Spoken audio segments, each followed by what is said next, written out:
Hi again. Here we are in the first of two videos that I'm making all about how to do self-hypnosis. I just assumed that everybody knew you could do self-hypnosis, but people have actually asked me before thinking that was a really strange idea, something new that had just occurred to them that, hey, can you hypnotize yourself? Well, the answer is yes, absolutely. I highly recommend it, and I'm going to teach you how to do it right now.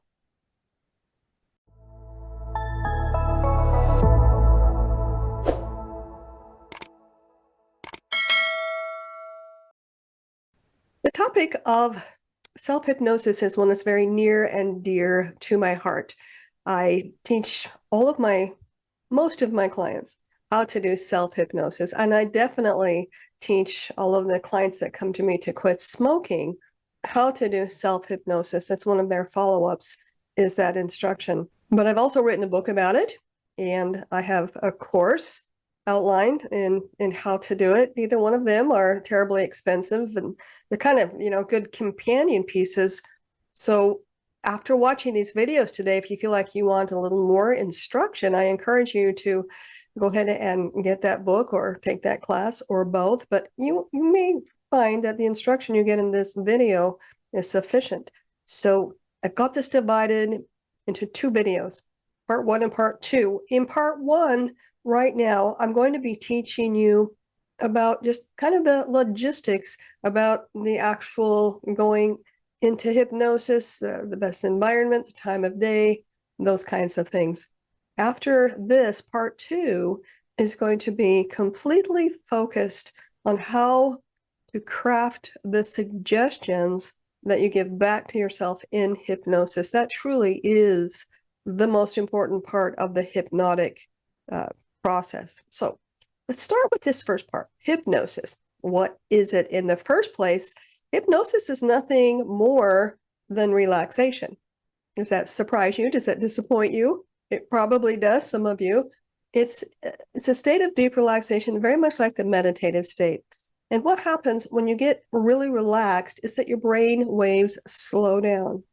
When your brain waves slow down, what happens then is that we have access from the conscious side of our mind to the subconscious side of the mind. And the subconscious side of the mind is the habit mind. That's where all of our programs are. So we have conscious, subconscious, okay? There's a wall between the two. It's called the critical faculty. And this sort of acts like the guards, the sentry, that is saying, to the conscious mind, these guards are saying, nope, we don't want those ideas in here because this is contrary to our programming. Let's say, you want to lose weight. You got a gym membership, you joined Weight Watchers, you got new shoes, you're ready to go, but you can't get your butt off the couch because you got this sentry here, this wall saying, that just goes against the programming that we have in this vast warehouse of information, the subconscious part of your mind. And so you find it hard to make that change, to create that new habit for yourself. Now, here's what's important is that this conscious part of you who knows what she or he wants is only contributing 1 to 5% of the totality of what's going on in your day. The subconscious mind has the momentum of 95 to 99% of everything that's going on at any given moment during your day. So here is your conscious mind. It wants to make a change. What it needs to do is it needs to get into this subconscious mind where all the programming is. This is done through hypnosis. Back to relaxation. You relax, your brain waves slow down. When your brain waves slow down, this wall kind of goes away, and then you can go in and you can deliver suggestions to your subconscious mind. And through the repetition of those suggestions, you physically create brand new neural pathways in your brain, and voila, you have a new habit, hopefully a good one. Sometimes people sabotage themselves and they repeat over and over what they don't want, like they worry all the time or they complain all the time. Well, they're just telling the subconscious mind repeatedly what they don't want. But it doesn't know that. It's just repetition. And that is what creates the new neural pathways in your brain. I was looking I was reading about a TickTock algorithm the other day, and I thought, that's just like the subconscious mind. You know, TikTok wants to deliver the videos to you that you're interested in. So how does it tell which ones you're interested in? Well, it keeps track of what you're watching on a regular basis. And it's like, oh, you're watching fishing videos or baking videos or cat videos or dance videos. That's what you like. That's because that's what you focus on. So it starts throwing those kinds of things into your feed. Your subconscious mind is not too dissimilar from that. Whatever you're focused on all the time, your subconscious mind says, oh, well, that's what you want. So it throws more of it at you. Unfortunately, many people are focused on what they don't want. They worry about worst case scenario. They relive conversations in their head about somebody who pissed them off or something that went bad at work. So whatever you're repeating in your mind is what's creating these habits in the subconscious mind. So the process of self-hypnosis. Self-hypnosis means to get relaxed, slow down the brain waves, then you have access to go in and recreate new neural pathways through the act of repetition. Okay, we're going to get to that a little bit more. Let's see, I made some notes. I wanted to make sure that I didn't miss anything in this for you, because as you can tell, I can kind of go off in the weeds with some of these conversations here. So let's talk about the anatomy of a hypnosis session. The first part of a hypnosis session is the part where you get yourself nice and relaxed. I would like to invite you to look for one of my videos. It's on relaxation, hypnosis relaxation. And there's just after the talking part, I actually do a hypnosis session. That would be good for you to listen to sort of identify these parts. So the first part of a hypnosis session is called the induction. Now, when you're doing self-hypnosis, you're going to want to follow an induction that you may have heard on a video or something. Basically, all it is a progressive relaxation and then a countdown from 10 to 1. That's my style of induction. There's a lot of different kinds of inductions. So if you know another hypnotist or somebody who knows about inductions and they say, no, that's not right, well, we're probably both right. There's a lot of different ways to do an induction, and there are all different styles of inductions. But for the purposes of this course, this induction consists of you getting comfortable, taking a few deep breaths, holding them each time, and then exhaling. Do that just 3 times. And then I want you to start relaxing your body from the top of your head to the tips of your toes. I'm assuming you know the names of your body parts, so this shouldn't be too hard, okay? And again, if you listen to that relaxation video that I created, it'll make a lot more sense. So you relax yourself. Now, you may be asking, well, who's doing the hypnotizing? If I'm busy, relaxing my body parts and I'm having this internal dialogue, how am I going to get hypnotized? Well, remember, there's 2 parts of you. There's conscious you and subconscious you. It is conscious you that is now the hypnotist, and you are hypnotizing subconscious you, and it doesn't know the difference. So that's kind of cool. So you begin the progressive relaxation from head to foot, and then you're going to do a countdown from 10 to 1, or you can go 10 to 0 if you like that better. My favorite visualization during this countdown is to have you imagine numbers etched into the wet sand at the beach. And as the waves gently roll in, you see the numbers dissolve right before your eyes, taking you deeper and deeper as those waves gently roll out. That's my spiel. You could see yourself in an elevator going down 1 floor at a time.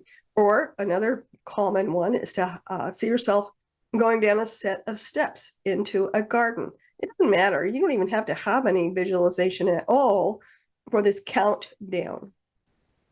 And some people call this counting part the deepener.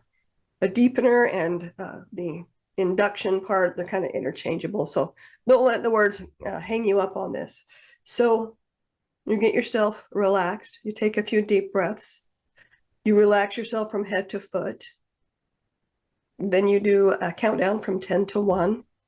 Then you are in the state of hypnosis. or meditation. You might recognize that as a meditative state. This is the time where you deliver suggestions to yourself. And this is the most important part of the whole self-hypnosis process, because anybody can put themselves into self-hypnosis. We do it all the time because it has to do with the brainwaves. Remember, you relax, the brainwaves slow down, then you have access to the subconscious part of your mind. Well, guess what?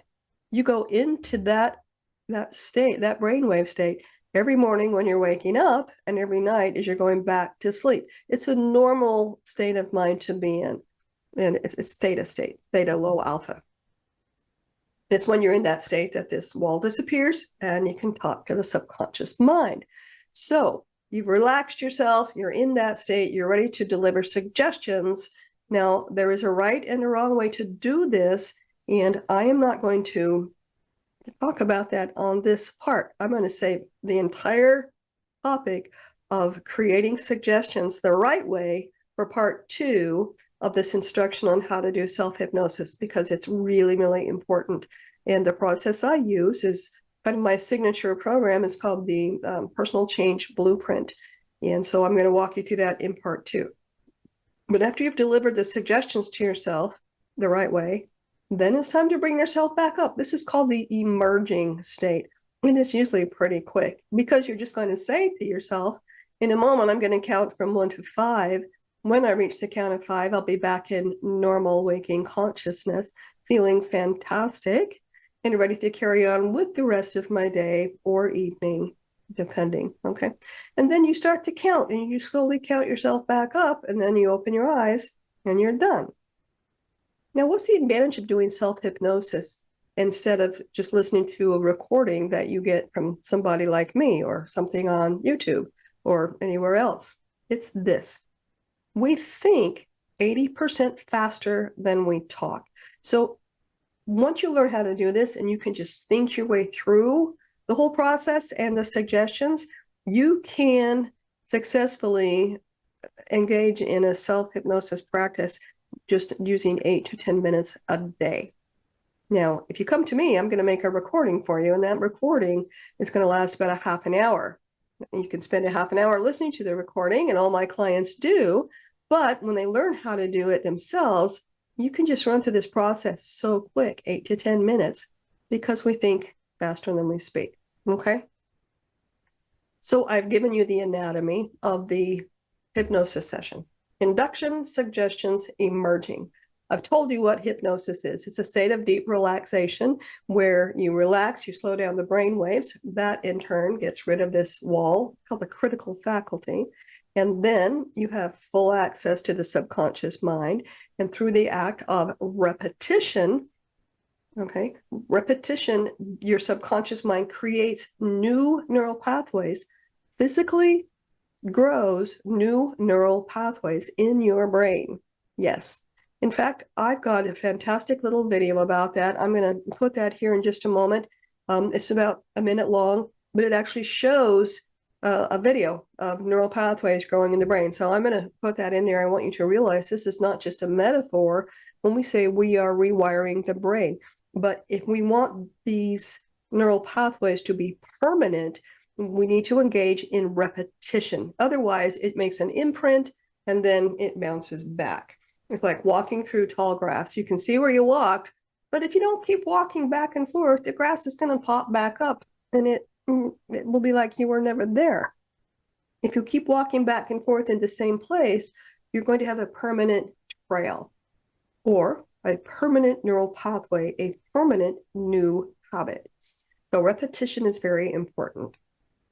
Now, you know what else is important? Your environment. Because when you're going to do this, again, it's kind of like a meditation habit. You want to be someplace that's private, that's quiet, where you're not going to have a lot of distractions. Now, my clients that have recordings from me, of course, they're listening to something, and so I tell them to use earbuds or headphones, because then the only sound coming in is my voice and the music behind it. Their brain doesn't have to process all these other sounds. When you're doing self-hypnosis, since you're just thinking the suggestions in your own mind, I highly recommend that you use some kind of earplugs or noise canceling headphones, or if you want to have music in the background, use earbuds. That way, if there's other sound in the environment, your brain isn't having to process those sounds, which is in fact a distraction for the whole process. So do something to isolate that sound or negate any sounds in your environment. So you want an environment that's private, it's quiet, someplace where you can be comfortable. And it does not matter if you are, propped up against the wall, sitting up in the bed, sitting cross-legged on the floor. Just be someplace comfortable. I just usually like to sit in a chair where I can put my feet flat on the floor. If I lay down, I'm going to fall asleep. I don't want you to fall asleep. So if you do fall asleep, just know that from then on, you can't lay down when you do self-hypnosis because you fall asleep. So be comfortable. When you do meditation or hypnosis, your body temperature might drop a little bit. So have a sweater or a shawl or a blanket, something available for you. If you have animals in your environment, they're going to be very, very drawn to you because you're going to have a very calm, a very coherent vibrational frequency going on, and animals like that. So if you know that ahead of time, just have that little four-legged fur baby on your lap to begin with, so there's no distraction there. If you lock them outside the room, they're going to sit out there and scratch the door and whine or meow or whatever they do, maybe. So set yourself up for success with this. Have some place where the lights are low. Salt lamps make really, really good ambient lighting. If you want to have music in the background, YouTube has a ton of music available. Make sure that you have listened to it ahead of time so there are no advertisements popping up in the middle of your music background, or choose something that you already have that is tried and true. And let's see, I think we've talked about almost everything, but I do want to talk about different ways to deliver the hypnosis. Okay, and again, the suggestion part is what I will talk about in part 2. But once you get that figured out, you have your choice in regard to how you're going to deliver those suggestions. You can just memorize them and then repeat them back to yourself. And that's easier. It's not easier said than done. It's easy because the suggestions that you create for yourself are going to be in story form. You're going to be making a little mind movie for yourself. And it's your movie and it's about your life and it's created by you. And so it's pretty easy to remember the details about this. And that is my first choice when you're doing self-hypnosis, is just remember what your suggestions are and just go over that like a little mind movie. However, you may want to, write things down, just like make a brief outline of your suggestions on a little note card, and then, get yourself, go through the induction, get yourself relaxed, and then just open your eyes and then just review that list silently to yourself. Now, you might think to yourself, but hey, if I open my eyes, isn't that going to snap me out of it? You'd think, right? But it doesn't. If you've ever seen a stage hypnosis show, have you seen those? If you haven't, I highly recommend that you do. They're very entertaining. And yet those people, most of them are actually hypnotized. It's not fake. But their eyes are open and they're standing up and they're going around the stage and doing ridiculous things and just following instructions, but their eyes are open and they are still in the state of hypnosis. So here's my suggestion to you. If you're going to do the note card process, you're going to open your eyes. Before you do that, give yourself this suggestion. In a moment, I'm going to open my eyes and I'm going to review the suggestions I've created for myself. And when my eyes are open, I will remain in this beautiful, deep state of relaxation and hypnosis. That's all you've got to do. Your subconscious mind doesn't have an agenda. It's sort of like a computer program. It's a conditioned response machine. And you just tell it, I'm going to open my eyes and I'm going to stay in this same state and be like, okay, whatever you say, you're the boss, right? So that's one. That's another one. You can make a recording if you want to. I think everybody's phones have really good voice recorders. So you could record your hypnosis session, your suggestions. And again, after you listen to, watch the video I made with the hypnosis relaxation thing on it, and it will give you a really good model as to how that goes and what that could sound like. So you could record that for yourself, and you could listen to that, or you could have somebody else record it for you because maybe you don't like the sound of your own voice. Most people don't. Our voices sound different to us than they do other people. It's kind of an interesting phenomenon. However, those are some options for you when it comes to how to deliver the suggestions, okay? Memorize it, write it down on notepads, make a recording, have somebody else make a recording, okay? Don't ever just do it on the fly, because the chances of you creating the wording, just spontaneously the wrong way are pretty high. There is a right and a wrong way to deliver the suggestions. And I'll just tell you right now, I'll repeat it in part 2. You want to use language that creates imagery of what you do want, because your subconscious mind takes your words, it speaks its own language. It takes your words and turns them into pictures. That is the programming. It is the imagery that you're giving it. That's why I say this is like a little mind movie. We watch movies, it's imagery. And the tricky thing about this is that your subconscious mind, it speaks its own language. And it's not words, it's pictures. And so it takes your words and it translates them, just like they were a different language. And it turns them into pictures. But it throws out some of the words that it can't process, because it cannot process you not doing something. In other words, if you said to yourself, I want to stop eating ice cream every night, I know what you mean.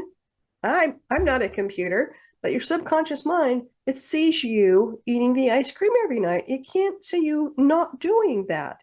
So it just throws out the word stop and makes a picture of you eating the ice cream at night. And that becomes the program. So this is what I say when I say it's very important to do this right. Yes, you can sabotage yourself.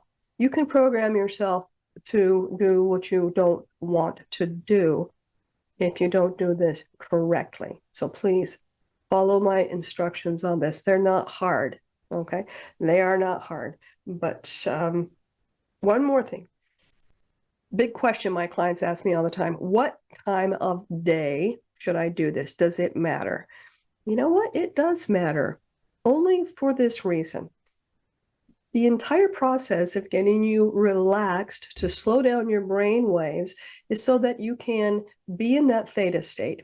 That is the state you want to be in to deliver those suggestions. Otherwise, they're just going to hit that wall and bounce off, right? If your brain waves are too busy, we're not going to get the suggestions into the subconscious part of your mind. So if you are the kind of person that wakes up in the morning and you're kind of slow to wake up because you're going up through that theta state and you kind of hang there for a while, you're slow to wake up, that's the best time for you to do any kind of hypnotic work, any kind of suggestion work, because you're already in that state. That makes sense? If you are the kind of person who wakes up in the morning and you just, bam, eyes wide open, you hit the ground running, your brain waves went through that theta state, but they went through it really fast. And so you're up here, your brain waves are too busy. That is not the time for you to do any kind of hypnotic work. Better for you to do it in the evening, because morning people that wake up and they're wide awake, they tend to start winding down and get pretty sleepy a little earlier than the other population, which I belong to. So evening would be a better time for that person. Now, there are some people who are, they can do it in the morning and the evening. It doesn't matter. And you might find that Monday through Friday, mornings are best. On the weekends, evenings are best. You know yourself better than anybody else, so experiment with this. And, people ask me, they're like, well, how do I know if it works? Well, how do you know if it works? Are you making the changes you wanted to make? That's how you know if it works. Okay. Now, the thing about hypnosis, whether I'm doing it with you or you're doing it with yourself, is that you always remain aware of what's going on. You don't check out and go off into, la la land. Well, sometimes you do, but I charge extra for that. Most of the time, you're perfectly aware of what's going on and what the situation is. So you're able to monitor what's happening, get through the suggestions and just enjoy them and then come up out of it. I just do that every day.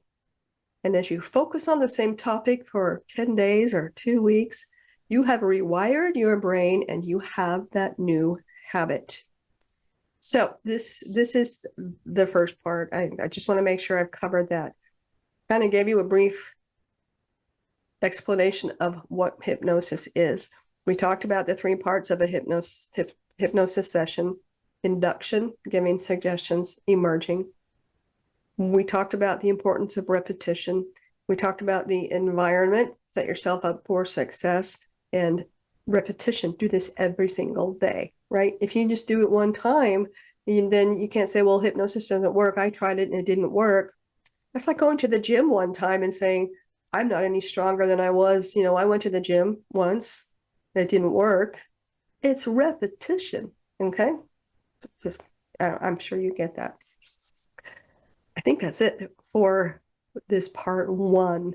If you've had an aha moment or you learned something new or you're excited and you are intrigued to watch part 2, which is where I'm going to teach you how to create the suggestions the right way for yourself, please do me a favor, give me a like, drop some comments down below. You might have questions about things. I hope you do. Let me know what they are and I'll answer them for you. Other than that, I'm ready to say goodbye for part 1, and I'm going to go make part 2. Part 2 is going to be a little bit longer. There's a lot of steps on how to make these suggestions, but I will be as concise and to the point as I can be. So to summarize this whole process, you're going to find someplace comfortable to sit where you will not be interrupted. You're going to start by taking in a deep, deep breath. You're going to hold it, and then gently release. You're going to do that 3 times. Upon completion of that, you are going to bring your focus to the top of your head, and you're going to do a progressive relaxation, meaning you're going to relax each individual section of your body from top to bottom. Then you are going to continue the visualization by counting down from 10 to 1, using whatever visualization is appealing to you. Once you get done with that part, you're past the first section of the induction, and you are now ready to deliver suggestions, which you're going to learn how to do the right way in part 2. You're going to review those suggestions 2-3 times. Then you're going to emerge. You're going to count yourself back up 1 through 5. You're going to bring yourself all the way back up very gently.